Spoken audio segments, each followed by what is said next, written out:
Hello दोस्तों, medical astrology की इस श्रृंखला में आज हम बात करेंगे माइग्रेन दर्द के बारे में, जिसे आधे सिर का दर्द भी कहा जाता है। ये एक ऐसे प्रकार का सिर का दर्द है जो किसी व्यक्ति के सिर के आधे भाग में होता है, या तो लेफ्ट साइड में होता है या फिर कभी कभी राइट साइड में भी होता है। और यह लगभग 6 घंटों से लेकर कई बार तो 2 दिन या 3 दिन तक भी रहता है। इसमें व्यक्ति मानसिक रूप से काफ़ी पीड़ित रहता है। वे ना तो सो सकता है और ना ही जाग सकता है। उसे काफ़ी घंटों तक इस दर्द से जूझना पड़ता है। मैंने अपने जीवन में कई लोगों को देखा है जो इस प्रकार के दर्द से पीड़ित रहते हैं या जिन्हें माइग्रेन की समस्या है। और कुंडली में पहला भाव जो होता है वो हमारे सिर का भाव होता है, अर्थात हमारे सिर संबंधी जितनी भी समस्याएं हैं वह हम पहले भाव से देखते हैं। किसी कारणवश यदि चंद्रमा पीड़ित है कुंडली में, या फिर कर्क राशि किसी पाप प्रभाव में है, तो ऐसी स्थिति बनती है कि व्यक्ति को माइग्रेन की समस्या हो। और इसमें बुध का बहुत बड़ा रोल होता है,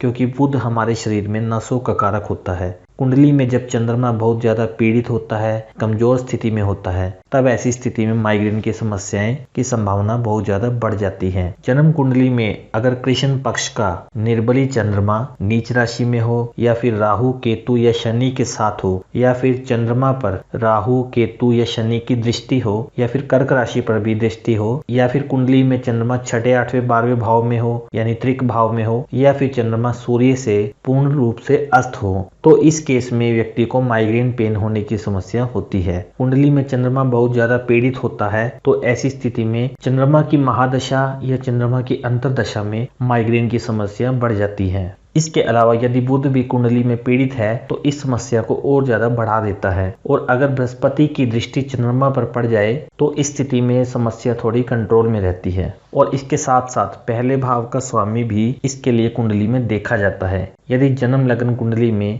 पहला भाव बहुत ज्यादा खराब स्थिति में है, या फिर राहु केतु या शनि जैसे ग्रहों से दृष्ट है, या फिर राहु केतु या शनि जैसे पाप ग्रहों के प्रभाव में है, या नीच राशि में स्थित है, या फिर सूर्य से अस्त है, या फिर 6, 8वें या 12वें भाव के स्वामियों से पीड़ित है, तो इस प्रकार की स्थिति भी माइग्रेन की समस्या को जन्म देती है। मैंने अपने जीवन में जितने भी माइग्रेन से परेशान लोगों को देखा है, मुख्य रूप से उनमें खून की कमी ज्यादा पाई गई है। जिनमें खून की कमी होती है जिसे हीमोग्लोबिन भी कहा जाता है, यदि हीमोग्लोबिन 8 से 10 ग्राम है या फिर उससे नीचे है तो इस प्रकार के दर्द की समस्या और ज्यादा बढ़ जाती है। यदि हीमोग्लोबिन की मात्रा 15-16 ग्राम हो तो इस प्रकार की समस्याएं बहुत कम देखने को मिलती है। तो कहने का मतलब है यदि खून की कमी हो शरीर में तो भी इस प्रकार के दर्द की समस्या बहुत ज्यादा बढ़ जाती है। तो यदि किसी व्यक्ति को माइग्रेन की समस्या है तो ज्यादातर मामलों में उसमें खून की कमी पाई जाती है। अगर वह व्यक्ति अपने शरीर में खून की मात्रा को बढ़ा लेता है तो काफी हद तक लगभग 80-90% तक उसे मुक्ति मिलती है। कहने का मतलब है कि शरीर में हीमोग्लोबिन की मात्रा पर्याप्त मात्रा में होनी चाहिए। तो चलिए अब मैं आपके सामने एक उदाहरण कुंडली प्रस्तुत करता हूँ। ये एक महिला की कुंडली है जो कि पिछले 10-15 सालों से माइग्रेन की समस्या से परेशान है।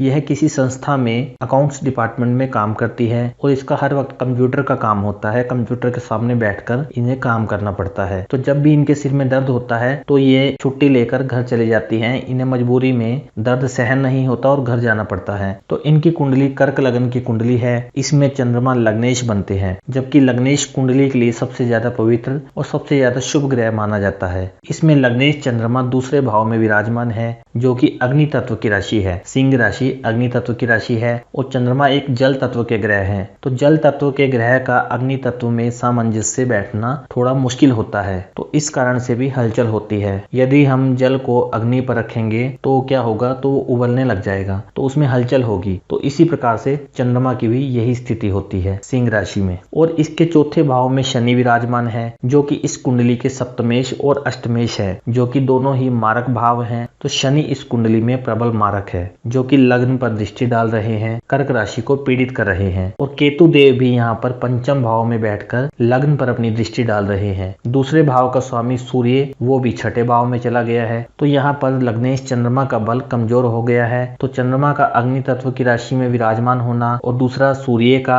6ठे भाव में जाना और लग्न पर दो अशुभ ग्रहों की दृष्टि है, तो इसके कारण इस महिला को काफी परेशानी झेलनी पड़ रही है, क्योंकि इनकी कुंडली में चंद्रमा काफी पीड़ित है और इस कुंडली का पहला भाव यानी लग्न भी काफी पीड़ित है। और इनकी यह समस्या तब शुरू हुई जब इनको सूर्य की महादशा आरंभ हुई और चंद्रमा की महादशा में भी इनकी परेशानी बढ़ती चली गई। अब चंद्रमा की महादशा खत्म होने को है तो इसके साथ साथ ये अब मेडिकल ट्रीटमेंट भी ले रही हैं। तो चंद्रमा की महादशा की समाप्ति पर मंगल की महादशा के आरंभ होने पर इनका माइग्रेन का जो दर्द है वह लगभग 80-90% कम हो जाएगा। और अगर ये सूर्य के मंत्रों का नियमित रूप से जाप करती हैं और शनि और केतु की शांति करवा लेती हैं तो इन्हें माइग्रेन के दर्द से राहत मिल जाएगी। तो इसमें सबसे पहले लग्न और लग्नेश को देखें, फिर लग्न पर किन किन पाप ग्रहों की दृष्टि है और खून के कारक ग्रह मंगल को भी देखें, नसों के कारक ग्रह बुध की स्थिति को भी जरूर देखें। और अगर बात करें उपाय की तो जोन जोन से ग्रह लग्न और लग्नेश को पीड़ा दे रहे हैं उनकी शांति करवाएं, उनके बीज मंत्रों का जाप करें और इसके साथ साथ लग्न और लग्नेश को मजबूत करें। और इसके अलावा रोजाना ओम सोम सोमाय नमः मंत्र की एक माला का जाप करें तो इससे भी माइग्रेन के दर्द से राहत मिलती है। तो आज के लिए बस इतना ही। धन्यवाद।